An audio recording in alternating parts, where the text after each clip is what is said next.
Final kejuaraan catur blitz dunia 2024 ronde keempat. Halo chess lovers, berjumpa lagi di channel Dunia Catur.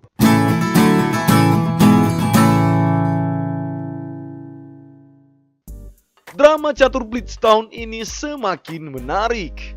Setelah melewati 3 ronde sebelumnya, Carlsen telah mengumpulkan 2 poin dan 1 poin untuk Ian Nepomniachtchi. Dan sekarang ronde keempat. Kalau di ronde keempat ini Carlsen menang, maka akan dinobatkan sebagai juara. Namun jika Ian Nepo menang, maka poin mereka menjadi imbang sehingga diperlukan babak tambahan sebagai penentu juara. Pertanyaannya, apakah di ronde 4 ini Grandmaster Magnus Carlsen mampu menyelesaikan babak final ini? Langsung saja kita saksikan. Ini dia ronde 4. Kali ini Carlsen memegang buah putih dan Ian Nepo buah hitam. Permainan diawali dengan pion E4 dan dibalas pion E6. Pertahanan Perancis. Kemudian pion D4. Pion D5 ajak penukaran. Kuda C3 melindungi. Kuda F6 menyerang pion 2 kali. Lalu pion menyerang kuda. Kuda ke D7. Kuda ke E2. Pion C5 ajak pertukaran. Pion C3 melindungi. Kuda C6. Pion A3. Pion A5. Kuda F3. Pion A4, pion H4. Ian Nepo kuda ke B6, kuda ke F4. Kuda ke A5, benteng ke B1. Gajah ke D7, gajah ke D3. Pion H6, lalu Carlsen rokade pendek. Ian Nepo menteri ke C7, benteng ke E1. Kuda ke C4, kuda ke H5. Ian Nepo gajah ke B5. Lalu Carlsen pion kali pion dan menteri kali pion. Kuda ke D4. Gajah ke D7. Carlsen menteri ke G4. Menyerang pion G7 2 kali. Lalu Ian Nepo rokade panjang. Perhatikan chess. Di sini Carlsen bisa saja memukul pion G7 ini menggunakan kuda ya. Tapi pada permainan aslinya Carlsen tidak melakukan ini, melainkan menjalankan menteri ke F4. Oke, sebentar kita lihat dulu hasilnya bagaimana kalau Carlsen melakukan kuda pukul pion ini kian chess. Oke, andaikan ya di sini hitam menjawab kuda ke G8, mungkin mengepin kuda, maka Carlsen akan pukul pion gajah kali pion, lalu melindungi kuda, dan perhatikan bar evaluasinya chess menunjukkan sebuah keuntungan bagi buah putih. Namun sayang sekali di sini Carlsen tidak melakukannya dan memilih menteri ke F4 menyerang pion F7. Kemudian Ian Nepo menjawab menteri ke E7 melindungi pionnya. Carlsen kemudian pion ke B3 ajak penukaran. Pion kali pion. Kuda kali pion. Kuda kali kuda. Lalu benteng kali kuda. Perhatikan Carlsen membuka file serangan bentengnya terhadap barisan B menuju pertahanan putih. Lalu Ian Nepo menjawab gajah ke C6 untuk melindungi pion. Kemudian Carlsen gajah ke E3. Ian Nepo pion ke G5 menyerang menteri. Lalu menteri ke D4. Nepo pion kali pion. Kuda ke F6. Gajah ke G7. Benteng ke B1. Gajah kali kuda. Pion kali gajah menyerang menteri.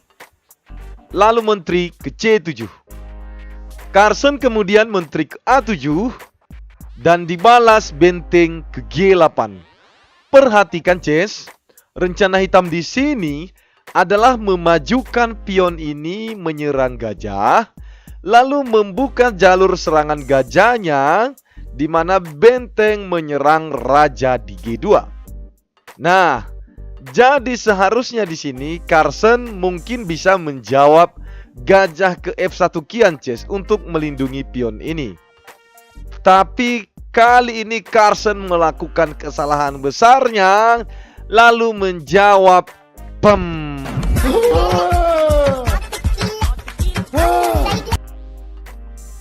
gajah ke F4. Ya, jelas saja menteri akan pukul gajah. Dan jelas ini adalah langkah blunder terbesar Ces ya. Ini sangat kasar sekali. Saya sempat berpikiran di sini, tidak mungkin Magnus Carlsen bisa melakukan kesalahan sefatal ini. Ya, hanya saja Ces, saya tidak tahu apa yang sedang dialami Magnus Carlsen di saat itu. Jadi bisa saja kita berpikiran bahwa Magnus Carlsen sengaja memberi poin untuk Ian Nepomniachtchi, bisa juga mungkin karena ketidakfokusannya bermain. Hanya saja satu hal yang menguatkan alasan bahwa Magnus Carlsen sengaja memberi poin untuk Ian Nepomniachtchi. Perhatikan ekspresinya Ces.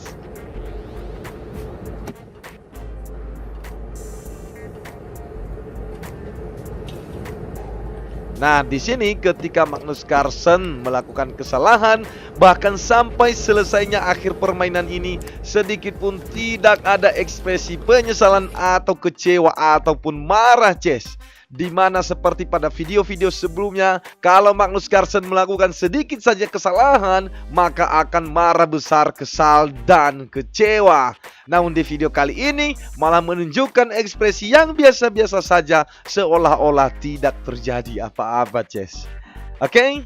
Nah, untuk alasan lebih dalamnya kita tidak tahu, semuanya punya alasan. Mungkin saja Magnus Carlsen sengaja, bisa jadi, bisa juga karena ketidakfokusan bermain. Kalau ada alasan yang lain dari teman-teman, silakan dikasih komentar ya. Oke? Baik, saya lanjutkan permainannya. Di sini Carlsen kemudian menjawab benteng kali pion Ces. Ya, mungkin saja di sini Carlsen salah perhitungan. Oke. Di sini Ian Nepo jelas berani pukul pion, benteng kali pion, ska. Dan kemudian raja kali benteng. Andaikan tidak pukul benteng, maka jelas akan ska mat di F2. Jadinya di sini Carlsen raja kali benteng, dan kemudian langkah berikutnya Ian Nepo kuda ke E3, ska. Dan ada beberapa opsi langkah untuk Carlsen. Misalkan ya, menteri pukul kuda, maka pion D5 ini akan maju open ska, lalu pion menyerang menteri, dan jelas putih hancur lebur. Atau kembali, jika di sini pion kali kuda, maka benteng akan ke G8 ska. Dan kemudian jika raja ke H1, maka menteri akan ke F3 skak, raja menghindar ke H2 dan akan skak mat di G2. Wow, kita tidak puas untuk kedua Grandmaster ini Ces. Permainan yang sangat menarik di ronde keempat babak final ini Ces. Ya, sepertinya babak final catur kali ini penuh dengan drama Ces.